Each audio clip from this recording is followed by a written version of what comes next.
The Fort McDowell Yavapai Nation has suffered a long history of terrible tragedies and valiant victories.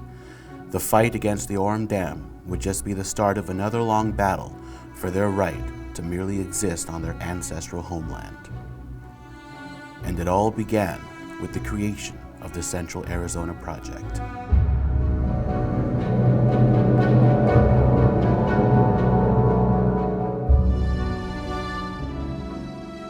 Shortly after the end of World War II, the first version of the Central Arizona Project was introduced as a bill to Congress. Its purpose was to provide water to over 1 million acres of agricultural land areas across Arizona. In addition to its water supply benefits, the project would also provide outdoor recreation, fish and wildlife conservation, sediment control, and most importantly, flood control. Homes, businesses, and bridges in Phoenix were being completely destroyed by floodwaters from the Salt River and caused millions of dollars of property damage. We had several major floods, and so that's when the issue of, putting another dam up came into effect and all of these stuff. The public outcry for a dam that would stop these floods grew in support amongst local residents. One of these dams was to be built on the confluence of the Salt and Verde rivers. This would be known as the Orem Dam. I learned from there what really a dam was and how it was going to affect the people in our community, how we would be wiped out basically if they built this dam. All of our houses, everything, our cattle, our horses, our livelihood, our cemetery, all of those things would have been wiped away and covered under the ground. I know the state government tried to suggest that they would actually build a concrete berm around our cemetery because that was one of the things that our people that was one of the things that our people said was as to why they didn't want to move, because they had already started burying our dead in the military cemetery. And so the state government said, well, we could build a concrete berm around it and you guys could take a boat ride out to the cemetery to visit your dead. And the people said, what? No, we're not doing that. They're like, nope, that's not going to happen. In 1968, the Central Arizona Project bill passed, and the United States government initiated funding for the project, which surpassed $1.8 billion, the most expensive undertaking at the time by the Bureau of Reclamation. 4 years later, on December 14, 1972, a front-page story in a Phoenix newspaper triggered the tribe's action against the Orem Dam. Unbeknownst to city officials, a couple miles north of the confluence sat a small Yavapai reservation with a population of about 300. The government itself for Arizona clashed. Some of the government officials went back to DC and told them, there's nobody living over there, it's just barren land. One senator on that committee, I think he was a senator from Florida, he said, we were told there was nobody living at Fort McDowell. And then that's when Fort McDowell said, but we live here. Where are we going to go? What's going to happen to us? They learned that the proposed dam would flood approximately 18,000 acres of their community and would force them to relocate.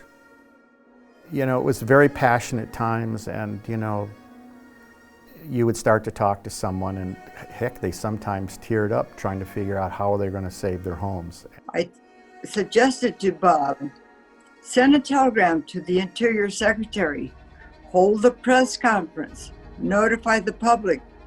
Everyone needs to know. They need to drop the Orem Dam from their plans.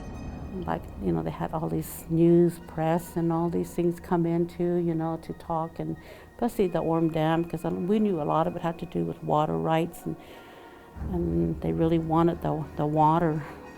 On December 26, 1972, Robert Doka, the Fort McDowell tribal chairman at the time, hosted a community meeting, which then turned into a press conference where many community members spoke up against the dam. And I think one of the most memorable moments during that time was when our past president, Hiawatha Hood, was on a news channel and basically threatened Barry Goldwater. And it was kind of comical because he was kind of older in age, and he had told Barry Goldwater, you know, that when I look back over the history of the American Indians and the way they were treated the last 200 years, it makes me mad that I want to go out and dig up my tomahawk, but I don't remember where I buried it. But I want to tell this to Goldwater, that I'm still looking for that tomahawk. And when I find it, Mr. Goldwater, your scalp will be hanging in my teepee. I think that was just like so cool to see that our elders at that time still had a lot of fight in their blood. He was a great speaker, in part because he had a wonderful sense of humor, but he was also fiery and forceful. The Arizona Republic newspaper started a coupon campaign for the Orem Dam. They wanted to take all these coupons to Washington that the readers filled in, and the coupon said, "Damn it, give us our dam." For the next decade, prominent members of the tribe, such as Emma Johnson, John Williams, Kimberly Williams, Dixie Lee Davis, Andrew Johnson, and Virginia Mott, with the assistance of Carolina Butler, made several visits to Washington, D.C. to protest the building of the dam and the forced relocation of their people. But, you know, the heart and soul of it was Carolina Butler. I mean, without Carolina, I don't know what we could have done, because she kept us grounded. Even today, we were just talking, the parade's not this year, unfortunately, because of the COVID, but you walk with Carolina and she knows all the grandkids, you know, she knows the families, you know, it's just sweet. We did this grassroots poll where we asked the people, are you for Orem Dam? Are you against our dam? You have no opinion. It was very simple.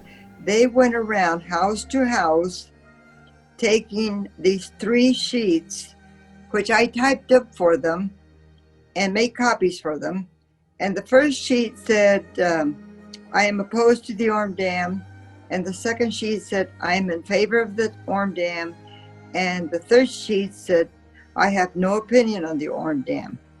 And the results of the Yavapai poll was 140 signed that they were opposed to the dam, 1 signed in favor of the dam, and 8 signed that they had no opinion on the dam.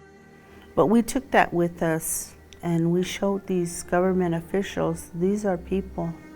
We are here and we don't want this dam. This is a vote we took. It was so important for members of Congress to hear directly from the tribe. That way, no one could say it was just a few people at Fort McDowell who opposed the dam. You know, the tribe was at a pretty much of a disadvantage in that, yeah, Congress had passed the law. It was going to be an Orem Dam, you know, and Congress has almost complete rights over the tribes, as you know.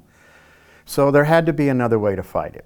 And the way to fight it was through the bald eagle, through the Endangered Species Act. Audubon's major and initial concern was the nesting bald eagles at Fort McDowell. Their nesting sites would have been eliminated, and their ability to fish from a free-flowing river would have been eliminated. Maricopa Audubon embraced the Fort McDowell cause.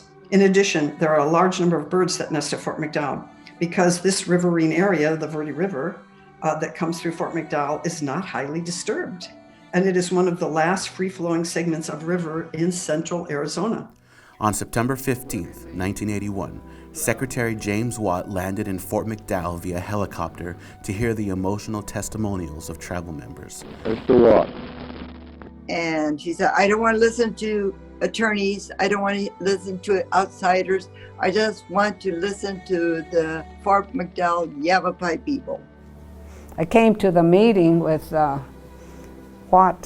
Watts. He was the Secretary of the Interior. We all met at the gym when Norman Austin was the president. So one of the stands that Norman Austin did is, we're going to march to the Capitol. Fort McDowell had gained so much support in battling the Orem Dam. And we needed to let the people know how we felt about our homeland being stripped of our homeland just because of a dam.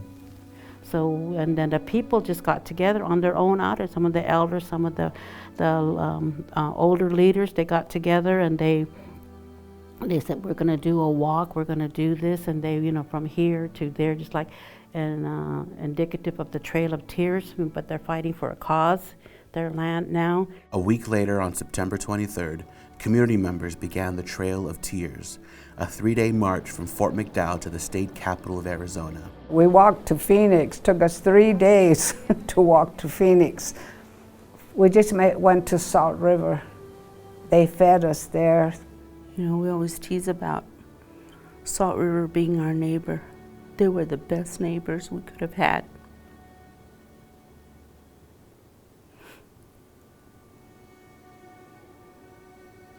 They opened their community for us to come stay there and feed us. And on the way, the rest of the way at the other places we went to, the churches opened their doors. All different denominations. It wasn't just the Catholics or the Methodists or the Presbyterians. They all came together. There was no, how it is today, racism. It was all one. I think everybody was willing and ready, for that walk that day. I remember that they were. I don't think they really cared how far it was, but we got support from the media. We were getting support from the media, and the people walked, walking for their land. The thing I remember from it is that Emma was marching in her slippers and her feet started to bleed, but she wouldn't, everybody said, Emma, why don't you don't need to do this. And she said, oh yeah, I'm doing it. She would not stop. So that first night at Salt River, we went to, used to be Kmart and Smitty's, and got supplies, and we made a banner. Nailed them on these 2 little pieces of wood. Got this cheesecloth looking, I don't know, maybe sheet-like material, and painted on there, "Stop Orem Dam." Plain and simple. That was our banner from there on. Everybody took turns carrying the banner. The next day, we went as far as to where the zoo is, Pepco Park. And then the last day from there, we went to the Capitol. When we got to the Capitol, you'd hear Johnny Curtis playing Spirit of God. It echoed.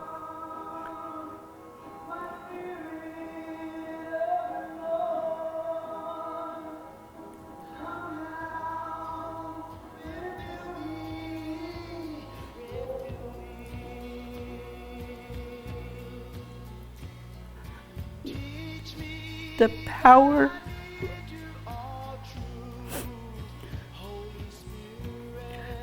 it made all the people that were there at the Capitol just echoed.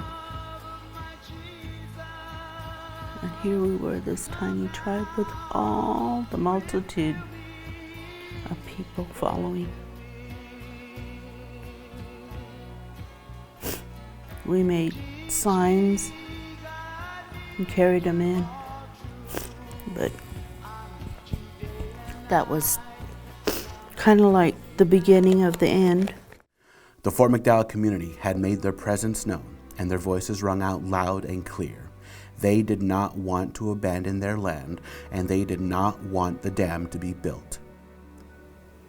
Not long after, U.S. Secretary of Interior James Watt came to Fort McDowell to see for himself. why our government officials were still demanding nobody was living out here. He came to our gym. The community came out and met with him. A few days later, he made an announcement there would be no Orem Dam. He was shutting it down. It was a joyous day. The following day, the Arizona Republic published the great photo of Carolina Butler, Frank Welsh, Norman Austin. They're standing up to their knees in the Verde River, smiling with great joy. What a fantastic victory for the Yavapai of Fort McDowell and its allies that day. I look back at that, that our Yavapai people we're small, but we're very strong people. We are the only federally recognized tribe in the country to have successfully stopped state and federal government from coming in and flooding our land. And I'm so proud of the Yavapai for all those years for standing strong. You're strong people. And you've kept your human spirit, which is admirable. It's just wonderful to see and to know you. You know, just sitting here, I'm thinking about people, like Clinton Platia, all these people that, and of course Dixie Davis. Just what a wonderful person Dixie was. I was here for her funeral. Every once in a while I go, I don't know, you may want to edit this out, but every once in a while I'm not supposed to, I go to your cemetery and I visit friends. There's a lot there. Hiawatha Hood, Emma Johnson. What are you going to say? The land's here. It was worthwhile. We defeated the government, but we always know that maybe not in my parents' time because they're gone. Maybe not in my time. Maybe my children, maybe my grandchildren, they're going to bring it up, but they're going to bring it back as a different name. And because people are so greedy today, they may just sell it. Sell this land for a bit of money. We have the land and we have to preserve it. We have to keep it. We have to keep that and teach our children and grandchildren that that's more important than money. Our land, this land, is way more important than any amount of money people can give you. Because eventually that money runs out, and then what do you have? Where will you go? What will you do? So in the future, we always still have to fight for that water, because they always say Orem Dam's always going to come up. It may not, but nowadays it's going to come up again, because look how our state is growing and building, so they need a resource, extra resource for that extra water. And my father would always say, his father told him, Tom Sarama, you put money in one hand, and $1 in one hand, and soil in the other, which will last longer. In a true David and Goliath story, the tiny reservation of Fort McDowell stood against the all-powerful United States government, and in a unified stance, they defeated the construction of the Orem Dam. A celebration is held every year in November to commemorate their victory. Thanks to the unbreakable determination and years of prolonged resistance by its ancestors, the tribe today is a prosperous nation of over 900 members strong.